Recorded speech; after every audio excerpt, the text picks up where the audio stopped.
Nous allons voir comment faire un jeté suivi de 2 mailles tricotées ensemble au point endroit. L'effet du jeté va être de créer une maille nouvelle et l'effet de tricoter 2 mailles ensemble au point endroit va être de diminuer d'une maille. Donc normalement, si on fait un jeté suivi de 2 mailles tricotées ensemble au point endroit, on retrouve le même nombre de mailles qu'au départ. Maintenant, nous allons voir comment faire. Donc on commence par tricoter le nombre de mailles au point endroit indiqué. Au moment du jeté, on a le fil qui est sur l'envers de l'ouvrage et on va enrouler l'aiguille en passant par le dessus et en finissant derrière l'ouvrage. Puis, on prend les 2 mailles ensemble pour les tricoter au point endroit.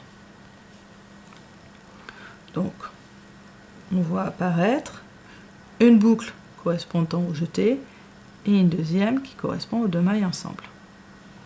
Donc, si je recommence un peu plus loin,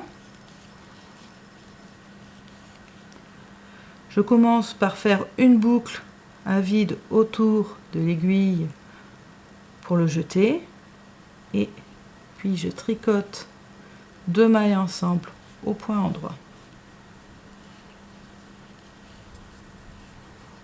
Maintenant, sur l'envers, je vais tricoter des mailles au point envers.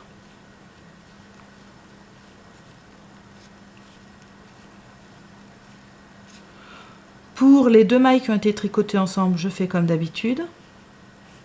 Quand arrive le jeté, on voit que la boucle est légèrement différente des boucles habituelles. Mais on va passer l'aiguille de façon à ce que les 2 pointes soient dans des directions opposées.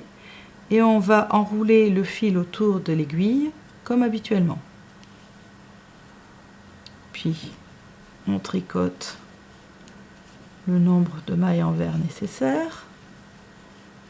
Et à nouveau, quand on arrive au jeté, on place son aiguille de façon à ce que les 2 pointes s'opposent.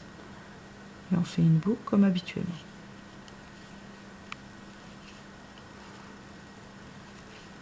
Alors, l'effet produit est de créer des jours, des trous. Par contre, le nombre de mailles n'a pas changé. Si je regarde sur l'avant, je vois apparaître 2 trous et donc les mailles qui ont été tricotées ensemble.